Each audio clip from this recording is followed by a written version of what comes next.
할렐루야, 반갑습니다. 지난 시간에 이어서 오늘 전도서 2장 가도록 하겠습니다.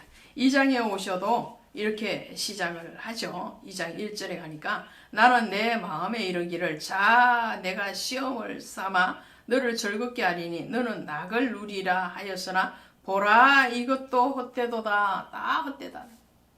그런데요, 이 전도자의 말이니라 라고 시작을 해놓고는 지금 계속적으로 어떻게 펼쳐질 것인가 하니까 내가 이렇게 말을 해요. 중심이 어디로 가는 거예요? 우리는 신앙이 깊은 사람들과 대화를 하다 보면 자꾸 하나님 얘기를 하죠. 하나님의 은혜, 하나님, 예수님, 교회.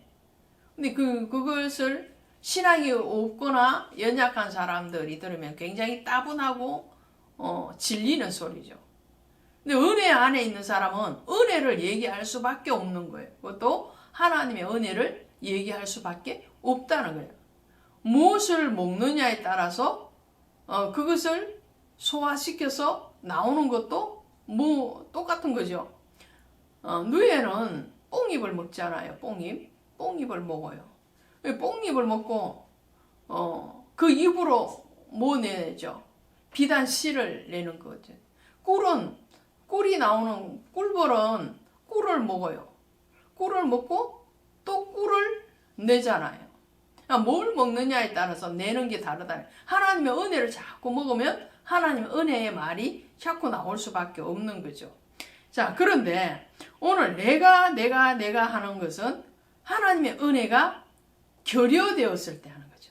믿음의 사람이 자꾸 얘기하다 보면 하나님이 이렇게 얘기를 하지 내가 안 간다는 거죠. 근데 전도자의 지금 이 말을 보면 내가 이렇게 하죠. 내가 웃음에 관하여 말하여 이르기를 그것은 미친 지렛이라고. 내가 내 마음으로 내가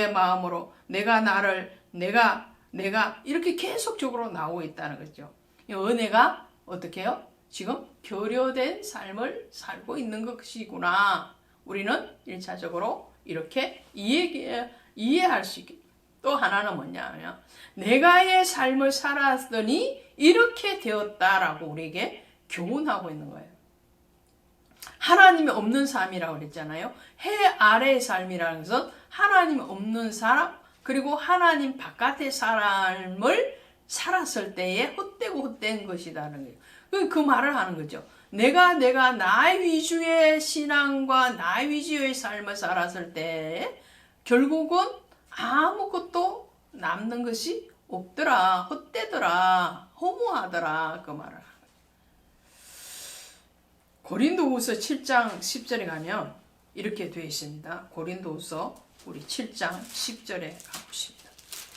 7장 10절에 가시면 고린도후서 7장 10절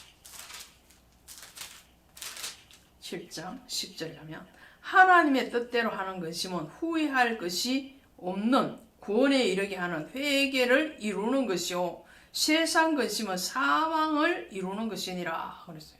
그러니까 우리가 일을 할 때도 근심을 만날 때가 있죠. 하나님 일을 하면서도 문제가 발생할 수 있죠.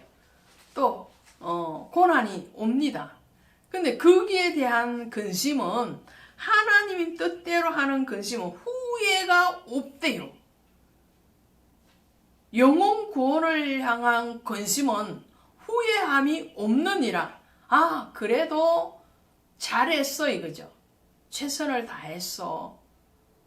그런 시간이 나에게는 오히려 유익이었어. 고난이 내게는 유익이라. 왜요? 그로 인해서 여호와의 율례, 말씀을 깨닫게 되었으니까. 근데 세상 근심은 어떻게 해요? 세상 근심은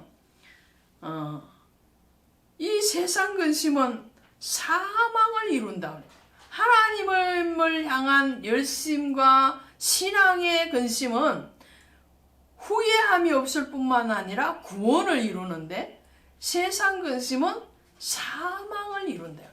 그러니까 근심을 하려면 어떤 근심을 해야 되는 거예요? 당연히 하나님의 근심, 하나님의 일을 위한 근심을 해야 되겠죠. 근데 오늘 전도자는 그러지를 못했다는 것을 고백하는 거예요. 자, 한번 볼까요? 우리 이렇게 볼 때 우리 7절 8절 먼저 보시면 7절 8절 2장 7절 8절 보시면 남녀 노비들을 사기도 하였고 나를 위하여 집에서 종들을 낳기도 하였으며 나보다 먼저 예루살렘에 있던 모든 자들보다 내가 소와 양떼의 소유를 더 많이 가졌으며. 그러니까 7절에까지의 내용은 뭐냐면 육신적인 즐거움을 위해서 모든 것을 소유해봤다라는 거예요. 종도 소유해보고 농가 밭도 소유해보고 그리고 오늘 얘기하죠. 소와 양떼 이 물질의 소유도 많았고 또 8절에 은금과 왕들이 소유한 보배와 여러 지방의 보배를 나를 위하여 쌓고 또 노래하는 남녀들과 인생이 기뻐하는 처첩들을 많이 두었느라. 솔로몬이 처첩들을 1000명이나 두었잖아요. 1000명. 비빈을 1000명이나 뒀거든요. 처첩들을 많이 두고 이방의 나라들이 솔로몬을 만나러 올 때마다 조공을 바치기 위해서 바리바리 사들고 와서 솔로몬에게 바치고 그걸 다 솔로몬의 궁에 막 쌓아뒀잖아요. 솔로몬의 밥상에서 그릇도 은 아니고 금 아닌 그릇은 아예 서지도 않았다는 거예요. 수백 마리의 소를 잡고 그것으로 즐기고 먹었던 사람이 솔로몬. 어떻게 많이 누려봤는지 10절에도 이렇게 말합니다. 무엇이든지 내 눈이 원하는 것을 내가 금하지 아니하시며 무엇이든지 내 마음이 즐거워하는 것을 내가 막지 아니하시며 이는 나의 모든 수고를 내 마음이 기뻐하시며 이것이 나의 모든 수고로 말미암아 얻은 몫이래다. 자, 그런데 그것도 해보니까 뭐라고요? 11절에 그 후에 내가 생각해 본 적 내 손으로 한 모든 일과 내가 수고한 모든 것이 다 헛되어 바람을 잡는 것이며 해 아래에서 무익한 자 것이었다. 하나님 없이 행한 그 모든 것이 무익한 거예요. 지금 처첩을 많이 두고 병거를 많이 두고 은금을 많이 쌓아두고 이거 하지 말라고 언제요? 하나님 신명기에서 미리 말씀을 하셨거든요. 신명기 17장에 가시면 이스라엘에게 왕을 세울 때는 그 왕은 어떻게 해요? 자기를 위해서 은금을 많이 쌓아두지 말래. 자기를 위해서 마병을 많이 병거를 많이 두지 말고 아내들을 여러 두지 말라고 그랬거든요. 그런데 솔로몬은 이거 다 했어요. 자기 눈에 좋은 거 하나도 금하지 않았다. 다 원하는 거 다 가졌다는 거예요. 사람이든 재물이든 어떤 것이든지 금하지 않고 다 가지고 왔다는 거예요. 그랬는데 그것이 뭐라고요? 다 헛되고 헛되더라. 지내고 보니까 다 헛되더라. 그래서 뭐라고 얘기하는가요? 이렇게 말을 합니다.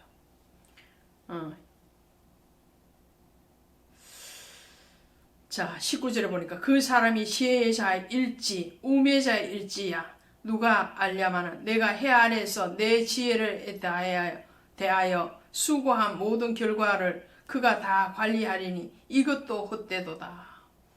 자, 자기가 모든 것을 이루었다고 하고 아들을 누구요? 르호보암에게 물려주잖아요. 근데 르호보암이 그것을 못 지키잖아. 다 분열되어지고 빼앗겨버리고 12지파 중에서 2지파만 유다 나라를 형성하잖아요. 다른 10지파는 북이스라엘이라는 나라를 다시 형성해서 분열되고 말거든요. 다 헛되더라고요. 물론 솔로몬 당대에는 나라가 분열되지 않았습니다. 그러나 그런 조짐이 이미 솔로몬 때 있었던 거죠. 자, 봅시다. 26절에 보니까 이렇게 하나님이 그가 기뻐하시는 자에게는 지혜와 지식과 희락을 주시나 죄인에게는 노고를 주시고 그가 모아 사게 하사 하나님을 기쁘게 하는 자에게 그가 주게 하시지만 이것도 헛되어 바람을 잡는 자로다. 죄인의 재물을 하나님은 의인에게 주신다고 말씀을 해요. 어디 있어요? 욥기 27장 16절 17절 잠언서 13장에서 악인의 재물을 아무리 사놔도 그 재물은 어떻게 해요?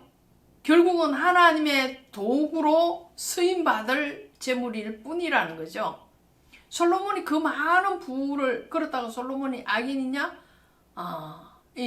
좀 애매하죠. 솔로몬이 나중에 이렇게 전도서를 쓰면서 회개했으니까 결국은 하나님 앞에 믿음 안에 있으니까 선인이라 하지만 지금 자기의 고백대로 하면 하나님을 모르는 자와 같이 행할 때 그때는 여기서 말하는 악인의 재물이 되는 거죠. 솔로몬이 쌓았던 그 모든 재물들이 다 흩어지고 또 애굽에서 430년 동안 종살이 했을 때에 하나님은 이스라엘 백성들을 출애굽시키면서 애굽의 그 재물들을 취하여서 오게끔 하시잖아요.